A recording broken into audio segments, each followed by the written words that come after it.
Well, hello everyone, and welcome back to Investor in the Family Radio. This is your host, Brian Bain, and as always, I'm thrilled and excited to have you here with us. And I have a special guest with us here today. And today's guest is someone who I like to think of as kind of like my financial investing guru up on the mountain. You know, like you see movies and read stories about the hero. Not saying I'm a hero, but for the sake of the podcast, I'm going to claim hero status. When they're going through some kind of struggle, they go into the wilderness, they climb the mountain and get to the top, and they find the oracle that is going to speak wisdom to them and give them direction on how to move forward and things like that. Well, on today's show is who I consider to be my financial and investing oracle guru. And he's going to go by Ron today. We're just going to call him Ron. And so Ron, hey, thank you so much for being on the show. Well, thank you for having me. And I know I'm not sure I can live up to the the intro there. I was going to say, I know the intro drives you insane, but Yes. I'm pushing the record button, so I get to and I'm keeping you anonymous, so that way I can I get a little bit of freedom there. But it's largely true. I like that you're the person I have to go to for complex investing matters. We're actually at such a scenario recently where I was, we were at a kind of a group event, and I was talking to a couple of guys, and the issue of trade war came up, and we were kind of trying to parse through trade deficit and what does that mean and different dynamics. So who you need to talk to. We turned over, and there is Guru on the mountain, and we started kind of shouting across the room at him, and he immediately had amazingly insightful answers that the three of us never had any idea of. So that kind of prompted me to think, hey, you know what? I want to bring Ron onto the show this week, and next week, just so you know, we plan on getting back on track with going through our Buffett annual letters. We should have David back on the show with me going through those again. But today we've got Ron, and so I talked to Ron, kind of prepped him for the call a little bit. I said, first of all, anything we talk about is going to be great. I did mention specifically trade war, since that's timely. I don't like focusing too much on whatever's getting hype in the news, because that usually is the last thing you need to talk about. But it is noteworthy. But I also mentioned the idea of inflation, because inflation is a topic that's been in and out of the news for years, really ever since, the financial crisis and fears of insane hyperinflation, which have yet not been realized, the collapse of the dollar, and so on and so forth. But, today that topic is coming up again a little bit, but in more, I think, modest situations and a little more reasoned situations. People are saying, hey, I think actual inflation may be coming now. Maybe not necessarily for some of the hyped up reasons we've heard in years past. So I kind of threw those things out there, and maybe we'll start with inflation a little bit, but we're going to kind of let this free flow a little bit and kind of see where things go. But I'm excited. So Ron, again, thanks for being on the show. Well, like I said, thank you for having me, Brian. Brian and I have had some conversations before about, wide-ranging topics, and at one point, we've had a few theology discussions. And I bring that up only to make a point, and that is that if you think about what Christians do with the Bible, sometimes it's 66 books written over 1,600 years or something like that, and while the individual books have meaning, the overall view is very important. People spend their lives studying or focusing on one book of the Bible. And it's not that they only look at that book. A lot of their effort is putting it in the broader context and reconciling whatever they're saying with what other people are saying. And one of the ways I've heard this expressed is that the Bible then is like a mosaic. And I only say all that, not to go into theology, but to point out that in dealing with finance, economics, banking, money, we're looking at this broad mosaic. And the encouragement is that, hey, if you're wrestling with investing, you're taking this big approach, this big view of that mosaic. You're trying to reconcile economics, which is the past, money and banking, which you can kind of think of as the present, and then finance, which is this future. The future in that you're valuing what that future might be. So anyway. No, that's good. I like that. You wanted guru, so I'm going to give you some like guru noise here. But no, it's good. Well, 'cause one of the things, when we've had conversations in the past is inevitably I'll ask a question and I'm expecting, a simple conversation about on the level that I'm used to talking about it. And then I start talking to you, and even using the illustration of peeling back layers of an onion doesn't sound adequate, because you start realizing, man, there's whole stratospheres of different things under the surface of stuff that I never even thought to think of. And so I remember one conversation we had about money markets and stuff, which I think in money markets is like, how much more straightforward and simple can you be than, hey, here's a money market fund. That's where your money goes in your investment account when it's sitting idle in cash. You know what I mean? It's just like this little thing there, but you realize, no, there's actually way more going on behind the scenes there. And what happens in money markets are the things that bring financial crises and stuff like that. And I'm like, what? How does that work? How does that happen? And, an hour later, I'm still not fully understanding it, but I'm getting a bigger picture of, kind of like you're saying, it's just a way bigger mosaic of things to factor in and consider. And so, we can do a couple things with that. We can be overwhelmed and just say, I'm done. I can't do this. Which that's fine. Or we can say, okay, yes, it is amazingly complex potentially, but are there not consistent, bigger picture themes that we can run with and still, make more good decisions than bad, basically. And, and that's kind of the way I think about it. Yeah, you're right. And so it can look overwhelming, but the encouragement is that bigger view is valuable, and you shouldn't be discouraged that you can't get through it in one read. Yes. Like again, yes. The Bible, you don't. It's a lifetime pursuit for someone that's pursuing that, and finance, economics, investing for people ends up being those that get into it. They're never done. Right. Don't be discouraged that you pick up the book and you read through it and you haven't grasped everything, because it's not linear. It's a mosaic. It's this big, huge monster thing that's hard to get your hands around. So, well, let's do this. I do want to talk about inflation some, or the whole time potentially. I'm also one of the things I love doing also is asking Ron, like, what do you study? What are you digging into right now? Because he's always researching against some fine tune, in-depth nuance of things that are happening. I am curious. I'm curious what that is. And I don't want to dive into it just yet, but I'm curious what that is, so I can have it in the back of my mind as we move forward, or whether or not it's best to pull that into this conversation, or maybe save it for another time. Well, someone asked me that just the other day, and I said what I think is a particularly important point is related to the Fed and their efforts to raise interest rates and what's called normalization. Normalization is that, if you remember, when the Fed did quantitative easing, they expanded their balance sheet. Yes. They bought treasuries and they bought mortgage-backed securities. From banks. That changed. From big banks. Mostly. From big banks, from foreign entities. Okay. Some of the big banks were European. Okay. And that, depending on how you look at it, and there's a wide variety of opinion, the mortgage-backed securities piece may be particularly tough to just sell. But in general, the numbers are something like the Fed balance sheet went from $1 trillion to 4-point-something trillion. Right. There are some people that would like to go back to how things were in 2006, and that would involve the Fed getting their balance sheet back down significantly. And to do that, they'd have to sell treasuries and mortgage-backed securities. The opposite side of that coin is that when they sell something, then reserves come out from the banks.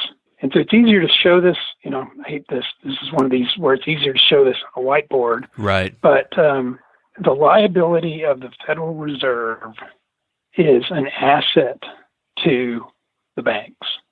Right. And so when they what would you, like, give an example of what you would call that? Like, so what example of a liability of the Federal Reserve that's an asset of the is that Treasury? No, it'd be reserves. You just called it, so just cash. So they're called reserves, and they can be either currency or electronic reserves. Okay. A deposit, and that's actually how a bank will term it, is a deposit on. I don't think they call it a loan.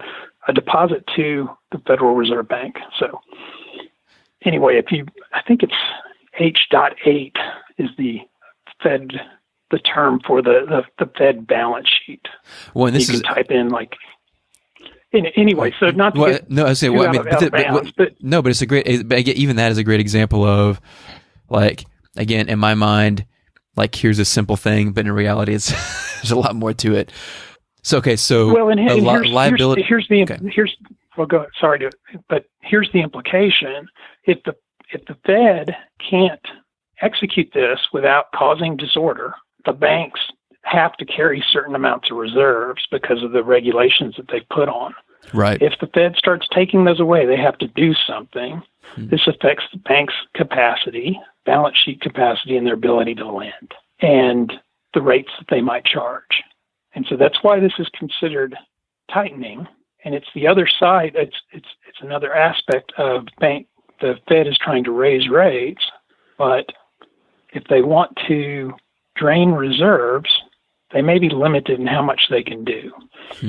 People have proposed that they can get down to $1.5 trillion from their 4.3 or whatever they're at now. And other people have come back and said, wow, really, they can't go that low. Even some people in the industry have said they can only go to about 2.5. At some point, where this starts to bite is if you announce you're going to do something as a Federal Reserve and then you can't, it looks bad, and people start to freak out. And so, anyway. So basically, this is good because this either directly or indirectly does relate to inflation, or it could potentially. So the issue is, how much liquidity can the Federal Reserve pull back out of the system? Because if they're going to reduce their balance sheet, then that means selling treasuries and mortgage-backed securities. But even that, I have a question. Who would want to buy those? Who would be buying mortgage-backed securities from the Fed? I guess they'd be at significantly reduced prices than the Fed bought them for, or how does that work? Well, that's the big question. When you see people, and there was someone just last week that was a fairly prominent, I think an IMF guy, was commenting on how it'd be nice if the Fed got their balance sheet down, and they can do this. He nowhere in his article mentioned anything about the mortgage-backed securities. Now, I think there are only about 800 billion left, but the thought, there is a train of thought that says that when the Fed buys something, they distort that market. So when they buy treasuries, they're making rates go lower. When they bought mortgage-backed securities, they meant that. And the reason, and the reason the Fed buying treasuries makes rates go down is, I guess, because basically the demand for those treasuries goes up, means the price goes up, and then the rate goes down. Is that basically that relationship? Yes. Okay. Awesome. So basically, the way they lowered rates officially in the open market was by buying treasuries, driving up the price, and dropping the rate. Yeah, it's a little more obtuse than that. Okay. But one thing you can listen for, every once in a while, you'll hear some pundit that'll say something about the central banks have their thumb on the scale. Yes. And what they're saying is something like that they've distorted a market by purchasing assets. Okay, right. Driving up the price, down the yield. That's the only way you can get negative yields in Europe and at times in Japan, is for the Fed to buy at a price that's at a premium to give them a negative interest rate. Interesting. So there's still, I don't know what the number is, but there's still a lot of negative yielding debt in Europe. Yeah. You know, it doesn't get attention much anymore, but that is my understanding that it's still out there. Well, I think this morning when I glanced at CNBC. They had something go by that, the German 2-year is at minus 0.5. The 10-year is at 0.5. So somewhere between 2-year and 10-year debt in Germany, it goes to zero and crosses from negative to positive. Huh. So it's fascinating. Anyway. Yeah. Sorry. Okay. Go. Well, keep going. Yeah. It's just down in the weeds. I mean, right. But this stuff ends up being very important because the central banks impact the banking system through these mechanisms. When the Fed changes interest rates, we talk about the Fed controlling rates. Really, all the Fed is doing is making changes at the very, very short end, except when they did quantitative easing and bought at the long end, midterm, and short. But the traditional, back before 2007, 2008, when they started their balance sheet expansion, all they did was buy and sell treasuries to control a short-term interest rate, an overnight, what's referred to as the Fed funds rate. Mm-hmm. But anyway, this stuff, it's kind of complicated, and it's good to know that it's out there. Where it ends up biting people and why it's important is that all of this stuff hangs together, and where it might bite an individual is, hey, LIBOR has been going up. Okay. So I talked to someone that's doing mortgages last week, and they were saying, yeah, mortgages are up almost 1%, or, at least for a particular part of the market. And, well, that's a big deal. That impacts housing prices. Why are mortgages up? Well, mortgages are tied to LIBOR. LIBOR is an somewhat overnight short-term rate that's set in London. And it tends to, with U.S. short-term overnight rates, which are highly correlated with what the Fed does. So it's all tied together. And technically, because LIBOR is, if there is an international standard for rates, it would be LIBOR, is my understanding. And LIBOR is set. I mean, it's set. I mean, who is the entity that even sets that? I mean, isn't it just like some, collection of, I don't know if it's bankers or is it an actual organization that's doing that? Yeah, it is. I at one point or another known what that was. I mean, it's not crucial, but it's not a central bank that's doing that, but it is an independent entity that is determining that. It's like a bankers association or something. Right. And there's been a lot of talk lately, partly because of this issue that LIBOR versus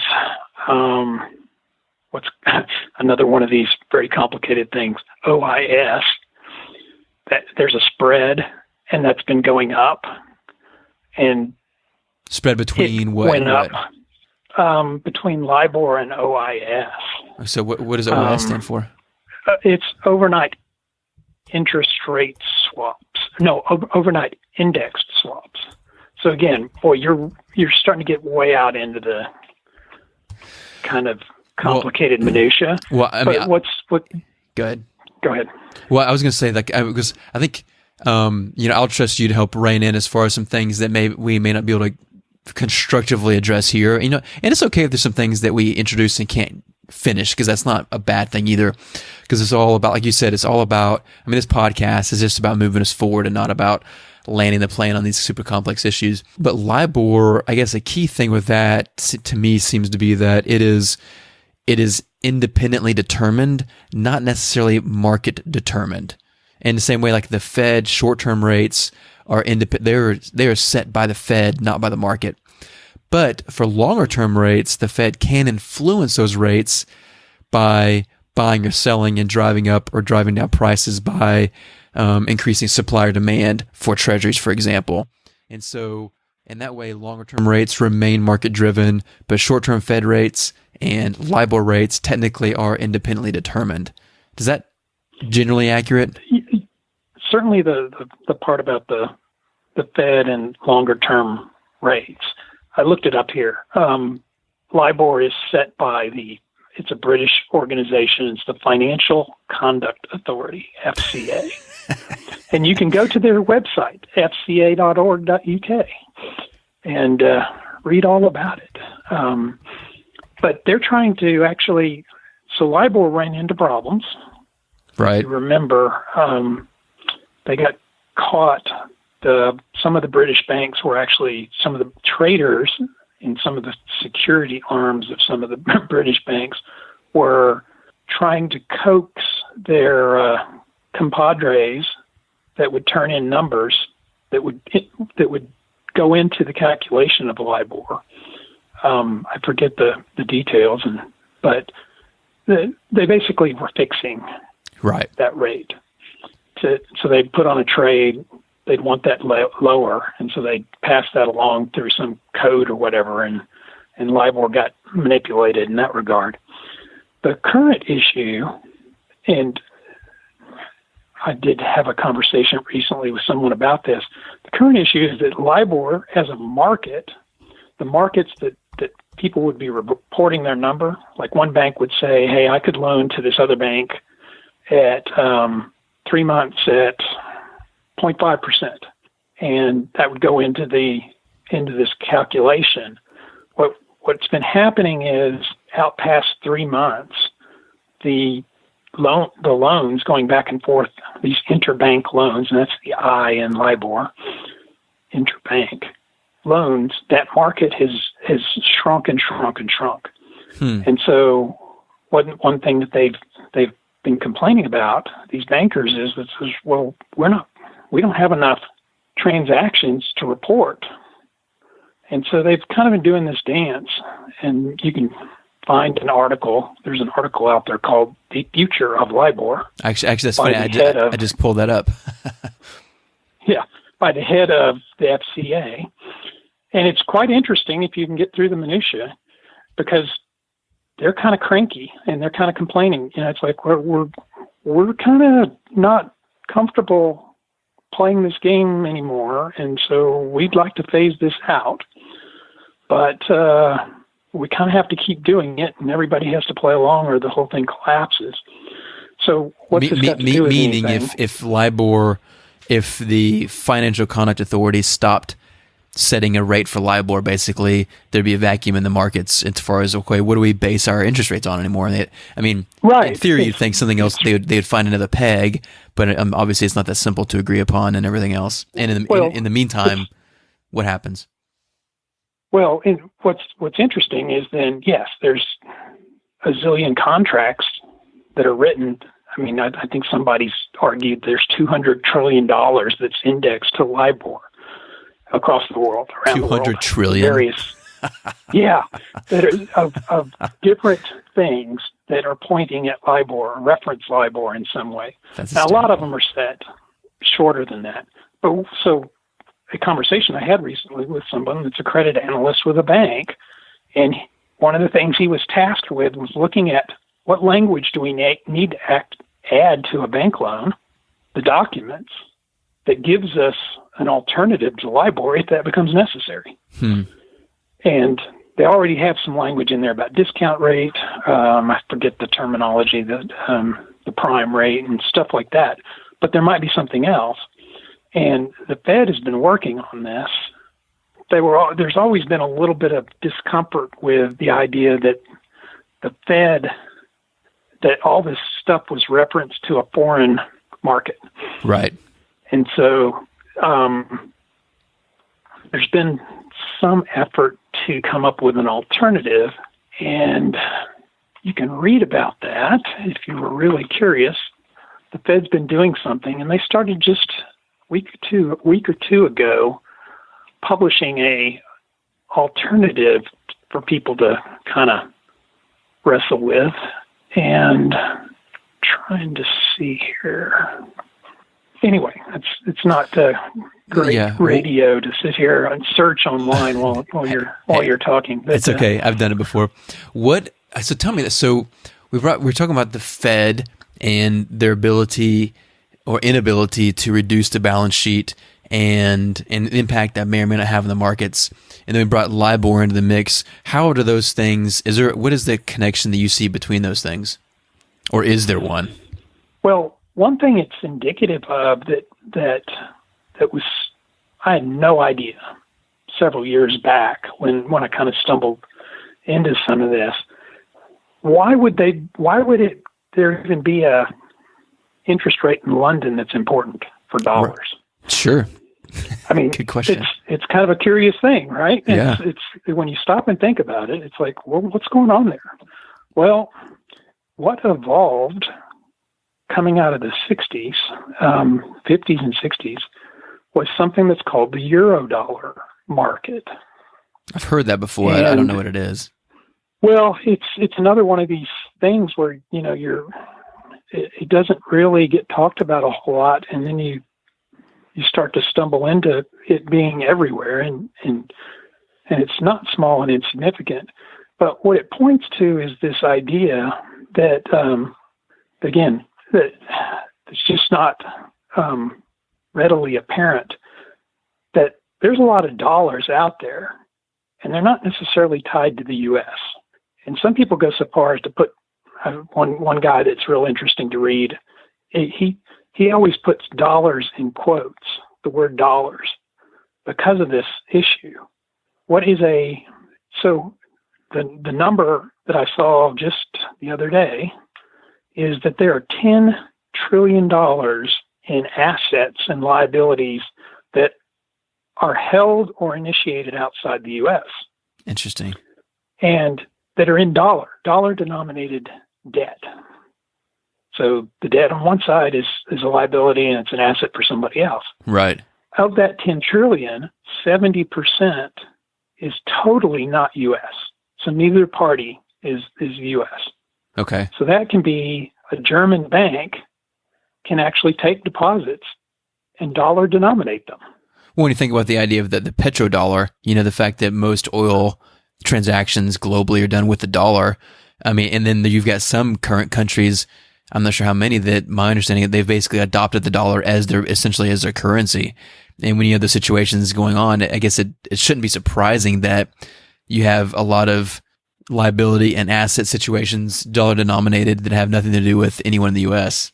Right.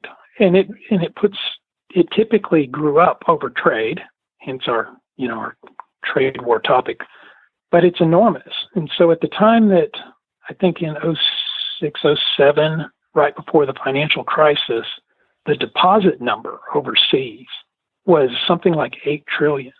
So those were foreign banks and entities accepting deposits and held mostly by foreigners.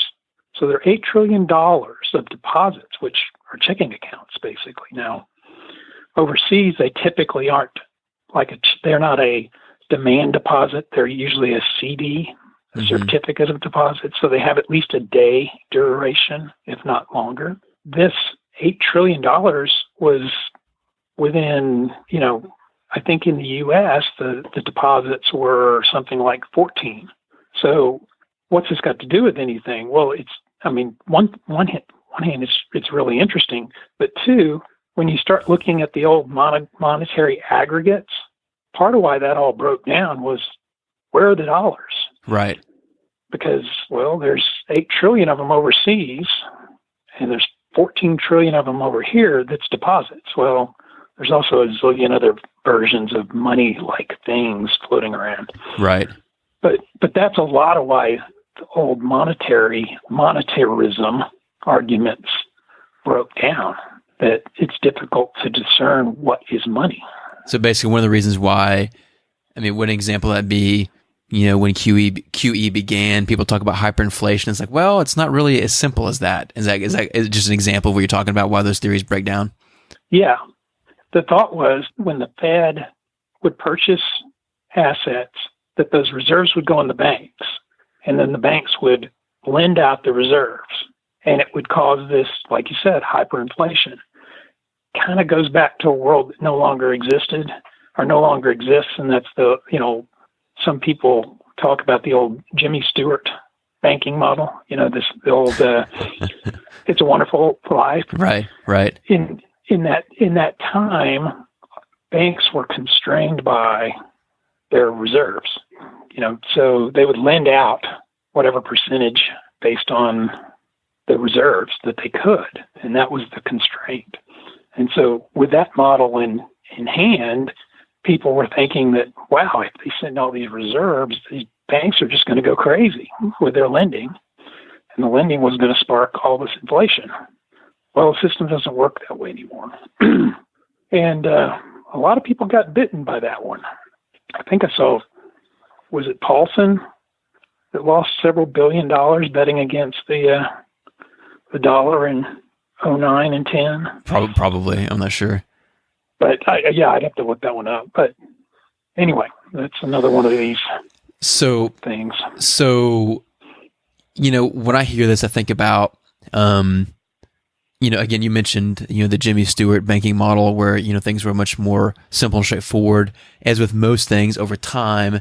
And this is kind of a, whether you like it or not, a kind of an outgrowth of capitalism where people will always be, if there's and again, I'm not trying to say greed in like an outright negative critique, but just calling it what it is. When there's a greed or desire for more growth, wealth for yourself, whatever else, people are going to get more and more creative and find new and new ways to do that. I mean, this whole idea of derivatives is basically, hey, let's create instruments on top of instruments to leverage and make money on things that really don't even exist. I think I'm a huge fan of The Big Short. It's I have a hard time outright recommending it to anyone because there's a lot of things in there that, language and otherwise, that I'm not crazy about. But the movie itself and just and again, I know it's a rendition, obviously, but at least the rendition, the portrait it paints of the financial system, kind of goes back to the beginning of mortgage-backed securities, and like, hey, originally, banking was really boring. And then this idea of mortgage-backed securities came along, and they found ways to monetize this debt of mortgages.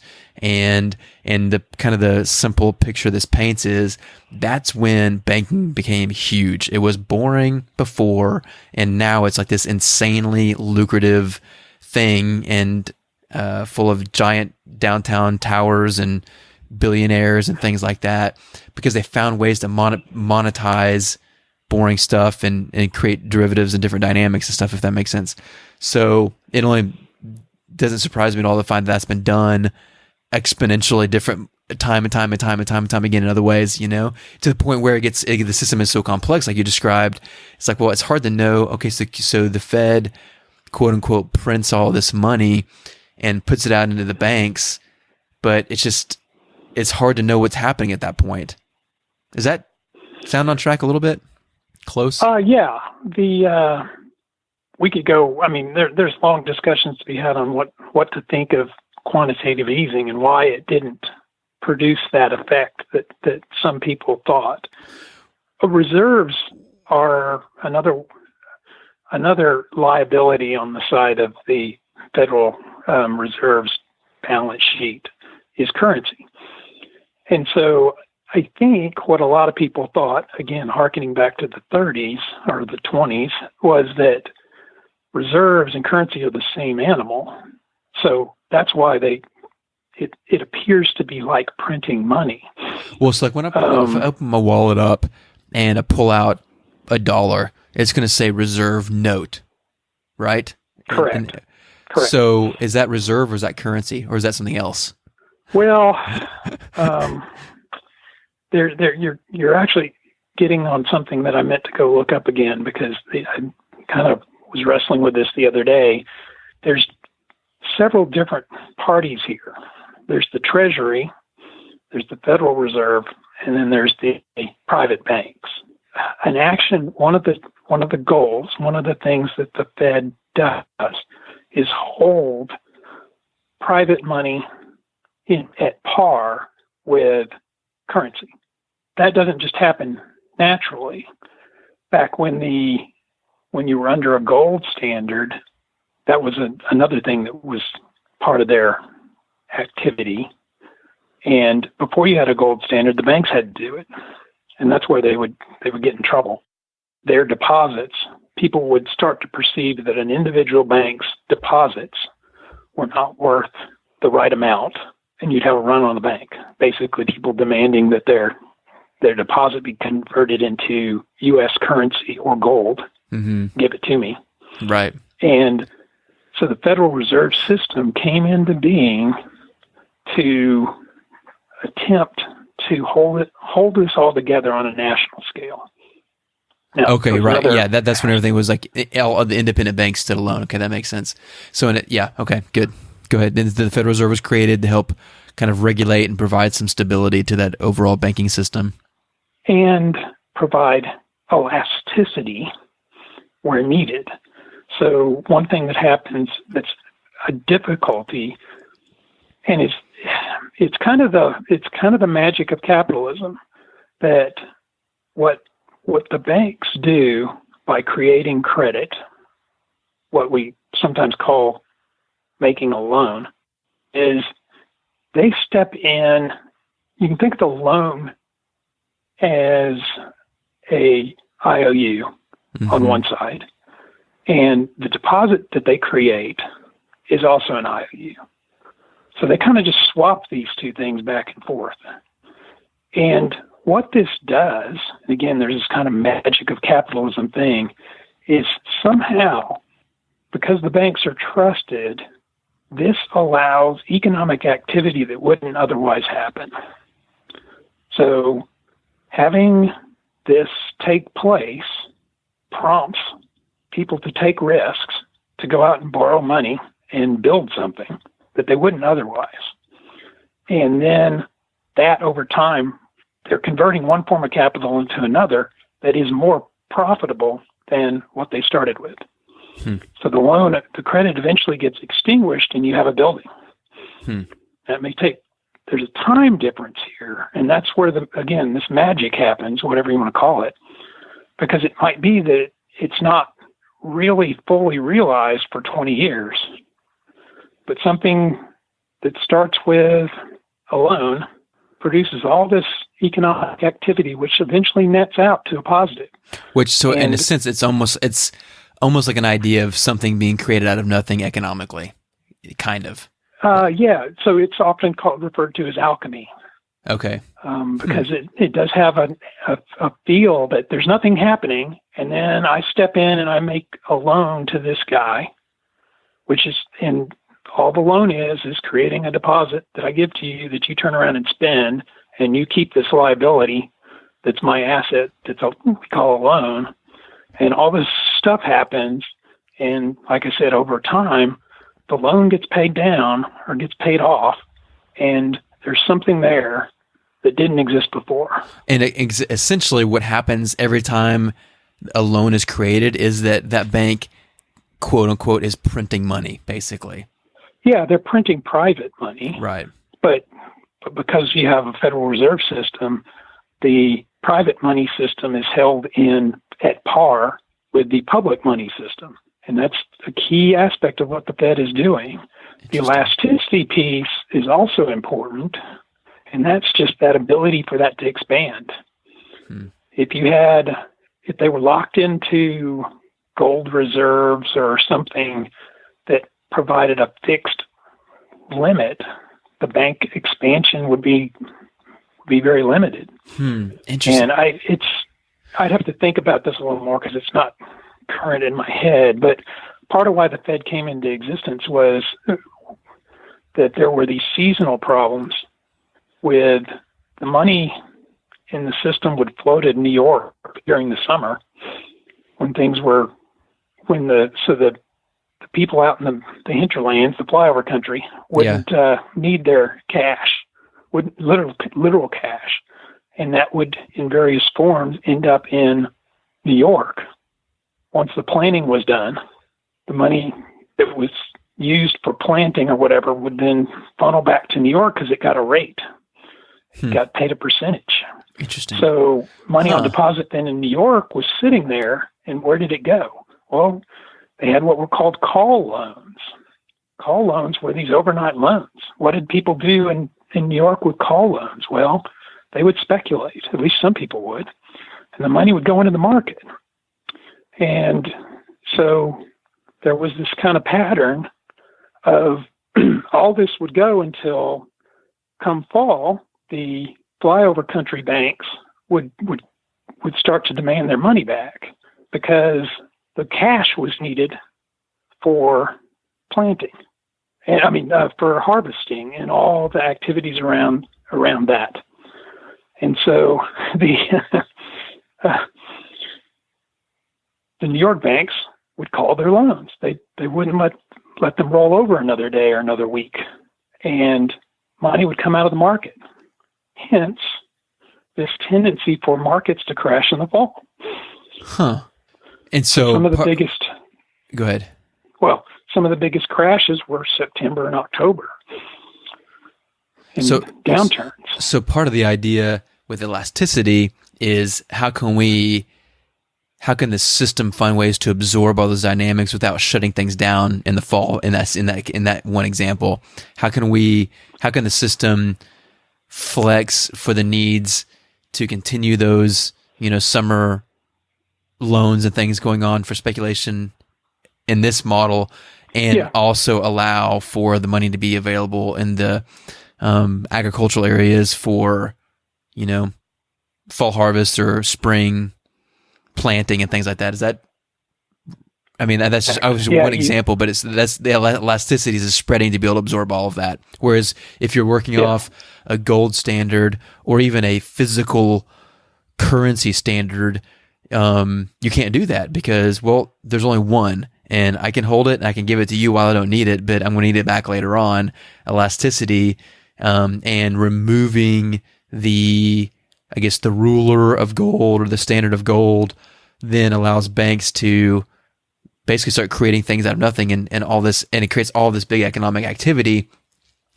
And which I guess then, again, my mind's rolling a little bit here too, then you end up flexing into this huge, tens of trillions of dollars worth of financial system around the world, derivatives and other dynamics that have been created out of this lack of, lack of accountability, because I don't want to automatically make it sound negative. But that's kind of how you get here. And I guess then that brings back the question of, well, is there a point when it goes too far? And that's kind of the whole crash idea, or, how long can we sustain the big debts and all that kind of thing? Well, so what was the, one of the terms that people use for capitalism? There was a guy, I think he was German, Schumpeter, and he was the one that used the phrase creative destruction. That this magic of capitalism works because people take risks, but not all of them pay off. And it also allows for the industrial, or not an industrial, but a sector or revolution. So if how do you finance a big change? If you believe that you want to do electric cars, there's no way that you can ever save enough to build a new industry. And so, but you can finance it potentially. Right. And so that's this creative destruction. There's two sides of that. One is the creation is always speculative, a creative aspect. And so some of it fails. There's destruction there.